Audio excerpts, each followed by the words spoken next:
하나님의 말씀 베드로 전서 1장 10절로부터 12절에 이르는 말씀, 우리 같이 말씀을 봉독하겠습니다.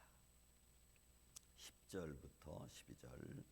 이 구원에 대하여는 너희에게 임할 은혜를 예언하던 선지자들이 연구하고 부지런히 살펴서 자기 속에 계신 그리스도의 영이 그 받으실 고난과 후에 받으실 영광을 미리 증언하여 누구를 또한 어떠한 때를 지시하시는지 상고하니라.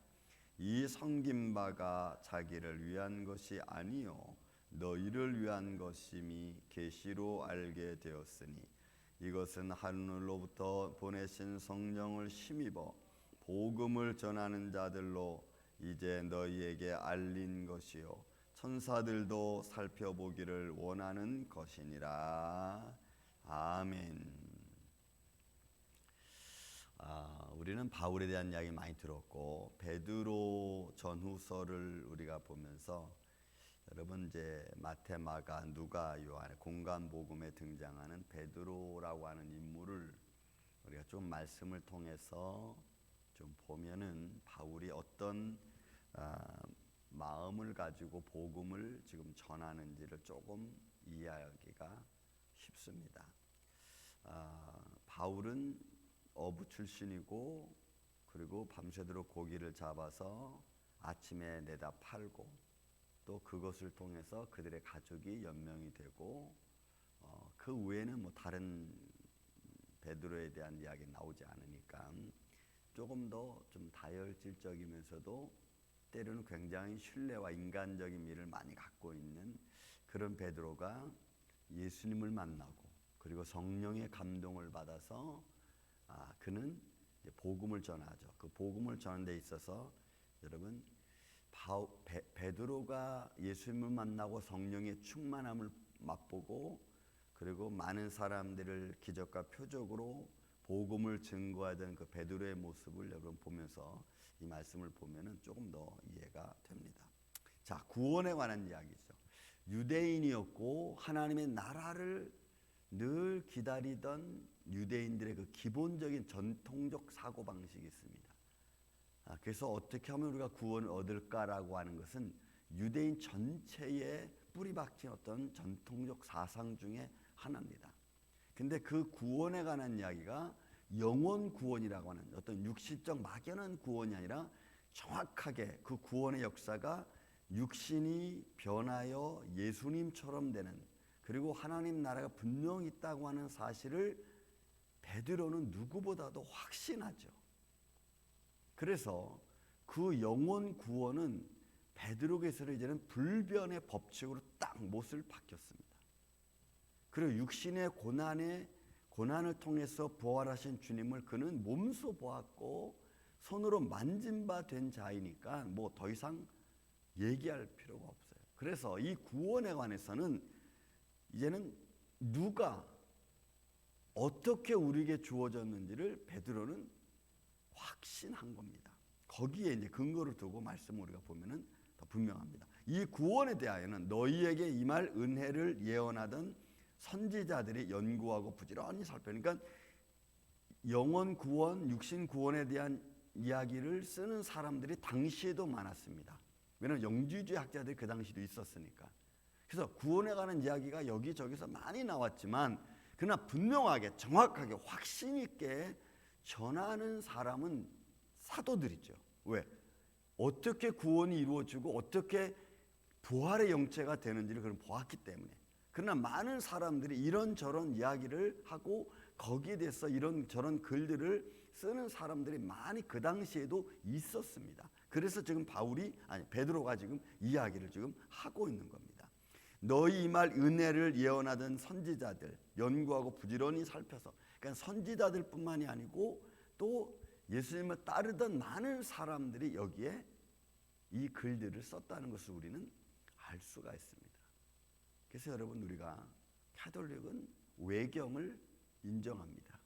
그러니까 예수 그리스도에 관하여 어떤 복음에 관하여 전통에 관하여 무언가 기록으로 남겼던 사실을 그들이 받아들였고 그것을 정경, 외경으로 인정된 글들을 받아들입니다. 인정합니다. 그래서 전통을 인정하고 외경을 인정하는 쪽이 이제 캐톨릭 쪽입니다. 저희는 기독교는 전통이나 외경을 인정하지 않습니다.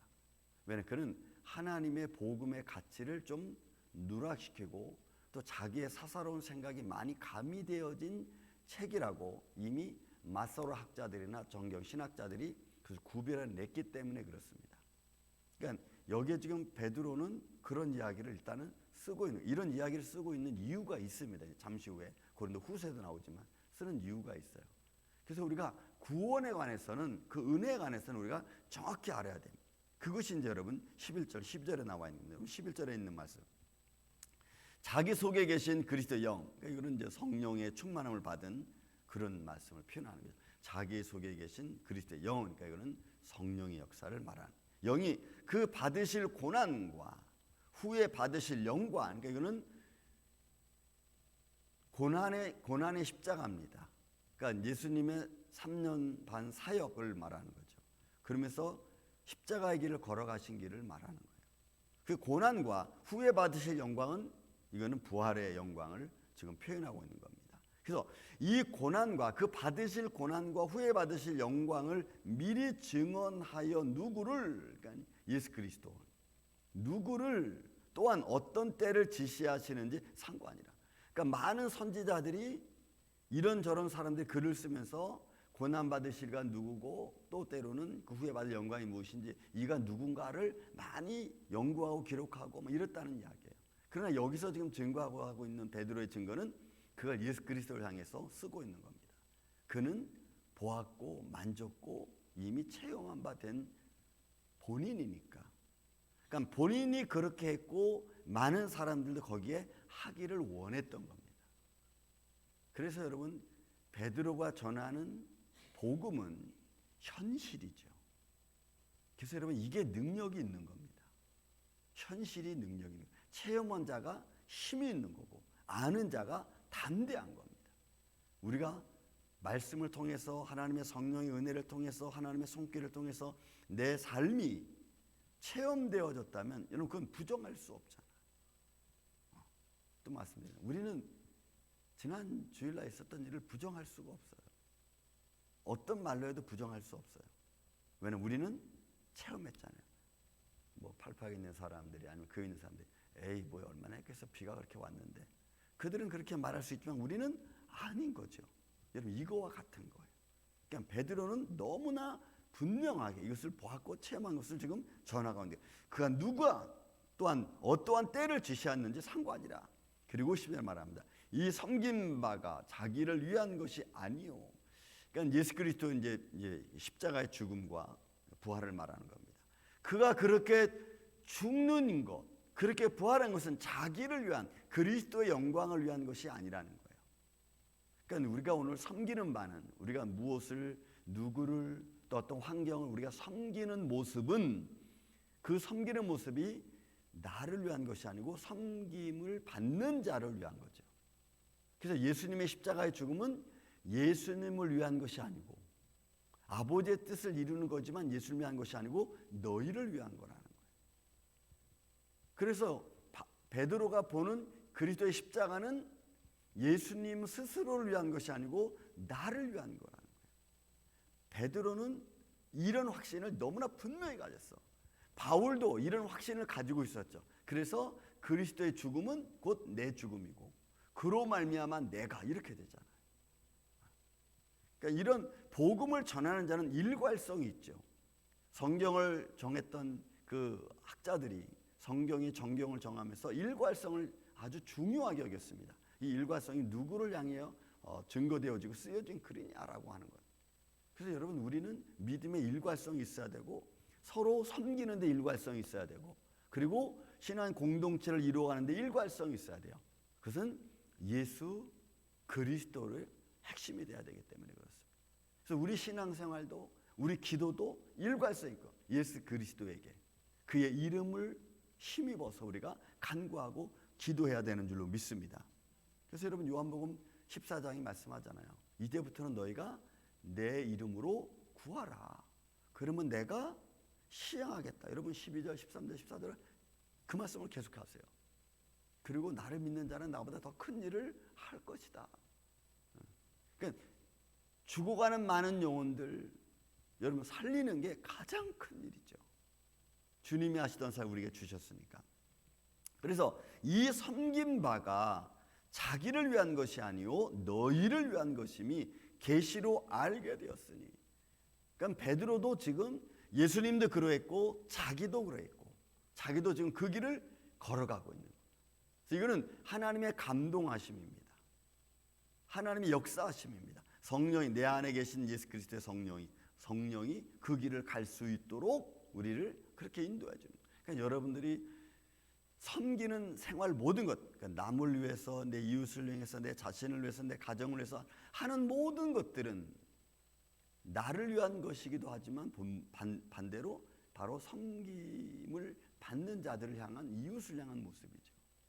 그게 여러분들 수고가 다 그랬습니다. 여러분들이 할머니가 손자를 향해서 하든, 뭐 부모가 자식을 위해서 하든, 아내 남편이 아내를 위해서 하든, 아내가 남편을 위해서, 그 모든 것들은 다 섬김이라고 하는 것에 기반을 두고 서로 배려해주고 서로 수고해주는 거죠. 수고를 누가 더 많이 했냐 적겠냐를 떠나서 그건 다 섬김의 모습이라는 거예요. 자, 그걸 아시게 되었으니 이것은 하늘로부터 보내신 성령을 힘입어 복음을 전하는 자들로. 그러니까 예수님은 그렇게 했고 또 우리도 부름받은 우리도 그렇게 복음을 전하는 자들로 이제 너희에게 알린 것이요. 그러니까 그렇게 해서 예수 그리스도가 알려지고 복음이 선포되어지고 그 사역을 감당하는 거예요. 그래서 베드로는 자기가 일생에 체험한 그 모든 것을 기반으로 두고 어떻게 성령님이 자기 같은 사람을 사용하고 복음 전도자로 쓰시는지, 그리고 그렇게 하는 것이 누구를 위한 것인지 무엇을 위한 것인지를 알았어요. 그래서 여러분 우리가 사도행전 1장, 2장, 3장에 가면은 여러분 그 베드로와 요한이 막 선포하는 말씀을 보고 그것을 듣고 있던 소위 산헤드린 공회 사람들이 말하잖아요. 저 사람들이 학문 없는 사람인 줄 알았는데 깜짝 놀라죠. 그래서 여러분 성령의 능력이 우리에게 임하면은 우리 지혜도 열리는 줄로 믿습니다. 지혜도 열려요. 그리고 지혜만 열리는 것이 아니고 모든 것에 사리 분별할 수 있는 아주 능력 있는 리더자가 될 수 있어요. 여러분 이게 하나님이 쓰시는 방법이에요. 인간의 방법대로 쓰는 게 아니고 하나님의 방법대로 쓰는 거예요. 아무리 이 베드로도 이렇게 좀 다혈질적인 성격이었고 또 그 바울 같은 사람은 아주 이지적인 사람이었죠.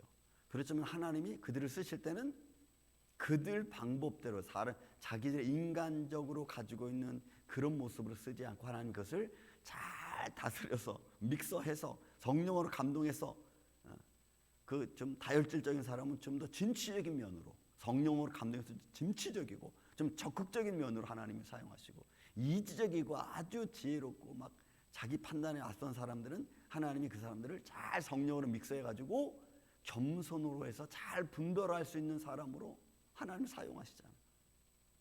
그러니까 하나님의 방법은 우리가 감히 측량할 수 없는 거예요.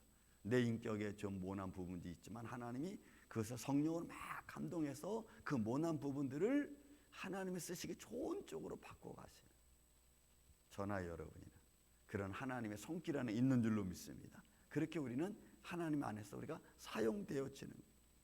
그러니까 베드로는 이 모습을 그대로 증거하는 거예요. 예수 그리스도가 바로 이런 분이었고 이 예수 그리스도를 많은 사람들이 전하기를 원했고 그래서 많은 연구를 했고 선포했다. 그러나 그 예수 그리스도의 섬김은, 그 십자가의 죽음은 자신을 위한 것이 아니라 너희를 위한 것이다. 또 그 은혜를 받은 많은 사람들이 이렇게 복음 전하는 길로 들어섰다. 성령이 이렇게 역사한다라고 선포해 주는 거예요. 그런 여기에 저와 여러분도 포함되어져 있는 줄로 믿습니다. 우리의 모습, 성령의 인도하심을 따라 섬기는 그 작은 방법들 하나하나까지도 하나님의 손길이 함께하는, 그래서 여러분 손끝에서 이루어지는 작은 일들이 하나님의 은혜로 이루어져 가고 또 손끝에서 이루어지는 성령의 역사가 또 어떤 큰 일을 만들어낼지 모르니까 우리는 감사와 기쁨으로 여러분들이 오늘도 이 일을 행하면서 승리하는 복된 한 날 되시기를 예수님의 이름으로 축원을 드립니다. 사랑